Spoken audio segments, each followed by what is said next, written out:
I'm Russ Heaps, and welcome to this segment of It's Just Bourbon.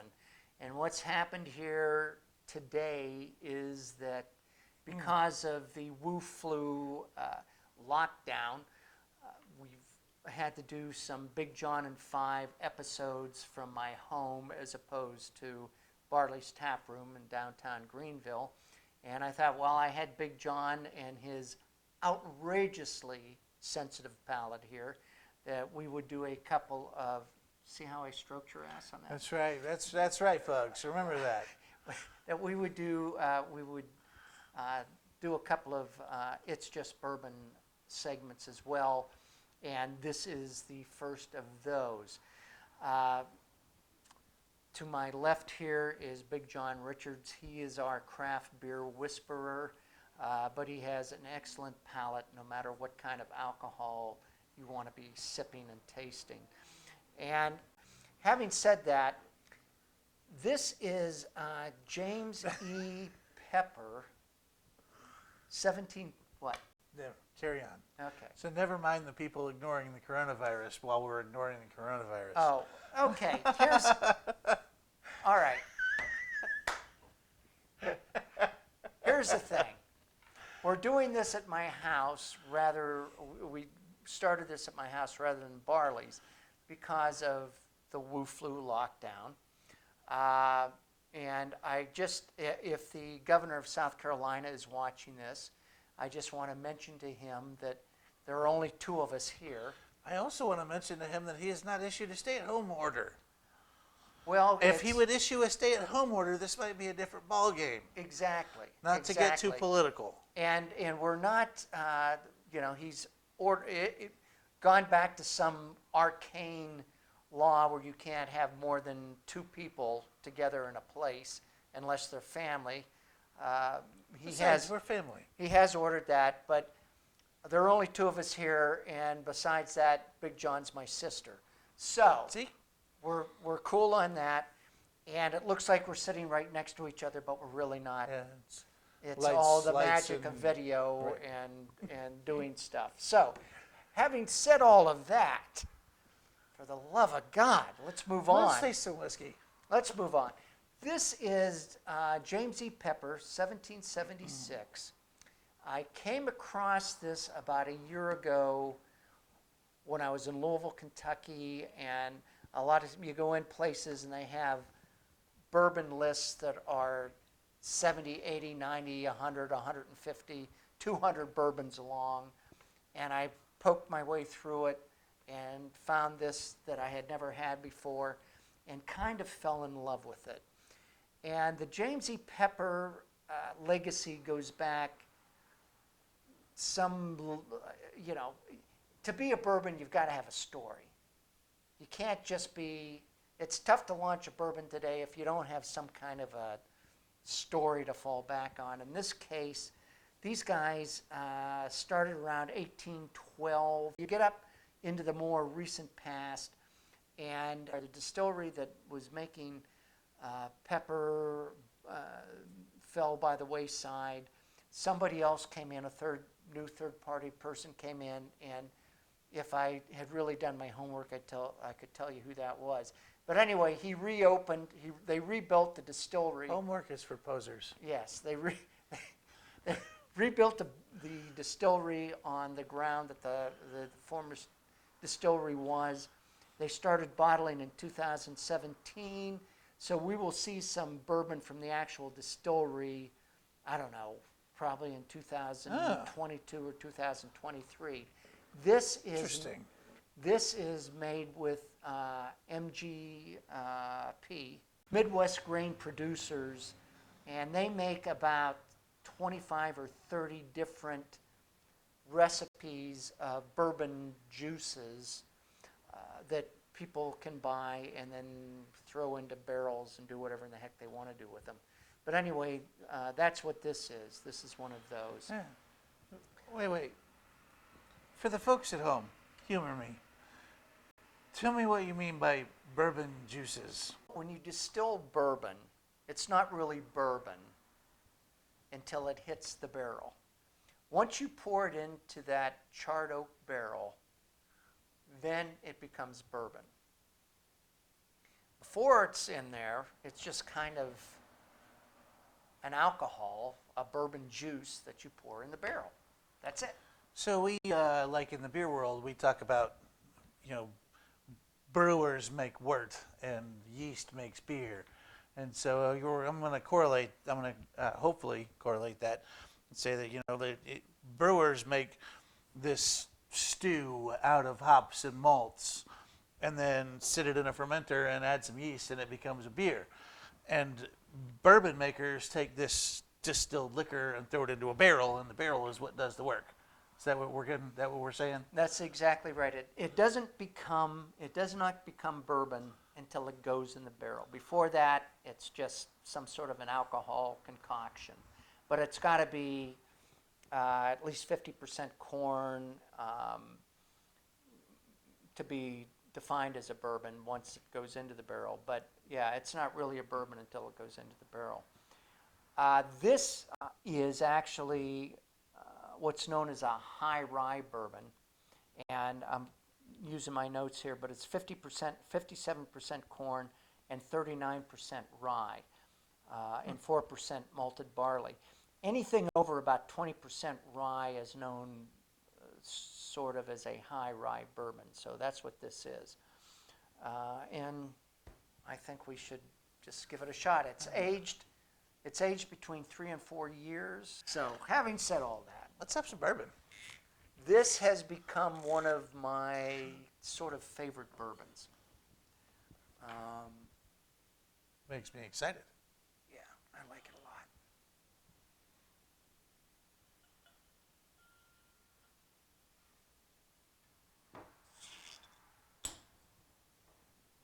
And also on the back of it,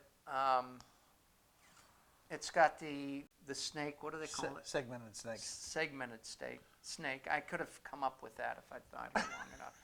But anyway, the whole thing is, and it's called 1776 because Pepper, being the brilliant marketer he was, said that it sort of was born with America. If you go back, you can get back as far as 1812. This is born with the Republic. Yeah, born with Republic. Wow. If you can get, Splitting hairs. yeah, call me a liar over, but it's you can get back in the history. You can back as far as 1812 somehow in some way. If you can connect the dots, it comes all the way forward. But this is made from recipes that were actually James E. Pepper's recipes from however many years ago. They did find them, and that's what this is made from. That's very exciting to me. I don't know why I felt like toasting the steak. Well, I did it too. It's because what one does what one needs to do. I like the nose on that. I really do.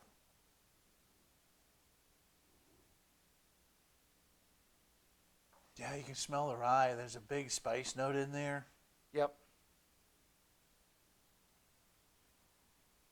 I get a little oak out of it. I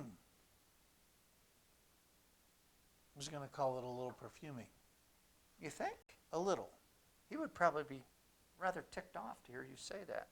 Well, maybe. Made more people mad than one guy, though. This is my problem. I can't get past the nose on a lot of these things. I'll spend half an hour sticking my nose in the glass trying to figure out what's going on. Through the magic of editing, though, Mr. Heaps to my right will make it all seem like it's happening in real time. Except for that part.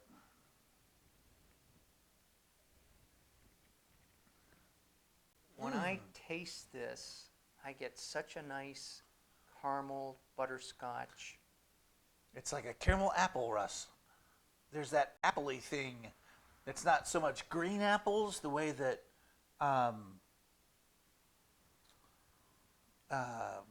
what's that bourbon I like so much? Eagle Rare. Yes, thank you. One of these days. Oh my God. Yeah. It's it's a process being Big John's friend. That green apple thing, it's more of a It's more of a like a carnival apple, that red apple, caramel apple thing. You know, now that you say that, I've never thought as much as this as I have sipped over the last year since I bought this bottle. That never occurred to me, but you're right. Mm. It is, yeah, I do get that. Which is why John is here, because he's got a much better palate than I have, much better nose than I have. But So- I have so the cameras and stuff. It's all about paying attention, friends. I've been doing this for 15 years. And if you just pay attention to what you're doing when you're doing it, you'll get to the end. It's like magic. It happens all on its own.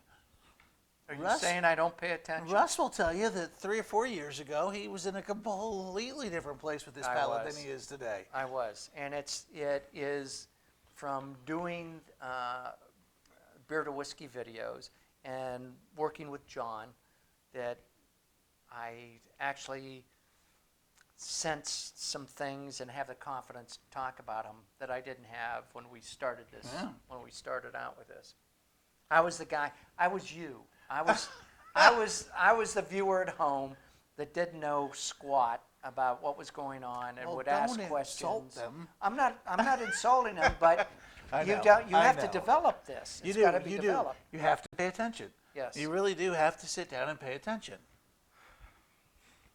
Okay.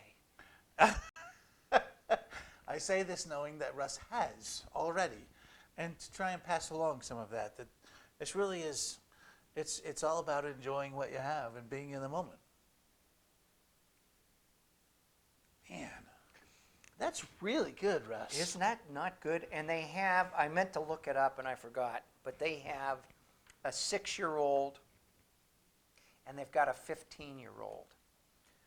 I think. I would love to get my hands on either one of those. This is aged somewhere between 3 and 4 years.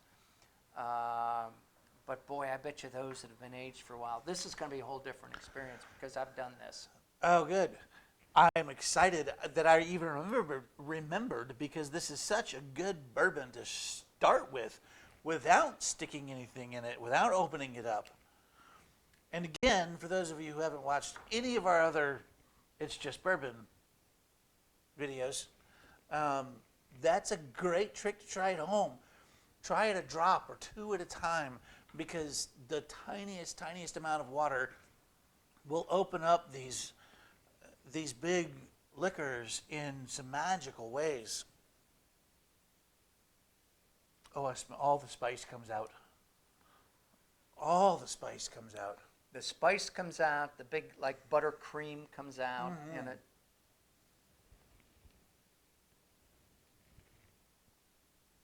Oh, yeah. The nose opens up. Oh, you lose some of that caramel apple, but you move into that like almost bread and butter. Yeah. Yeah, it's Like a you big said, butter. buttercream, It's it's, a butter. It's a big butter thing.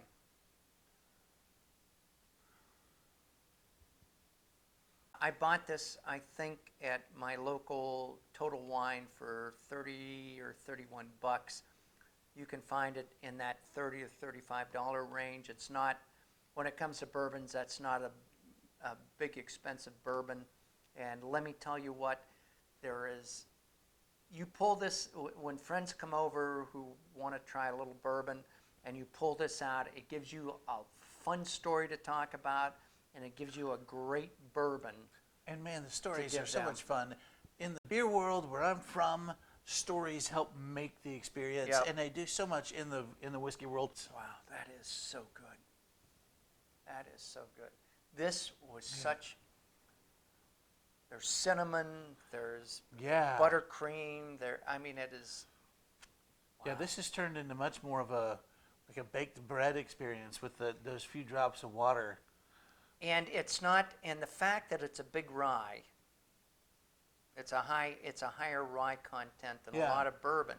It's 100 proof Yeah. with a high rye content, and I have to tell you, there is no big No, it doesn't alcohol burn. There's no big, there's a little sensation that just covers the top of the roof of your mouth, your whole tongue. Well, we've talked about this before in some other tastings. that I like to talk about the big acetone nose that I need to get out of there with a few drops of water. The alcohol burn the ethanol, and this one does not. It doesn't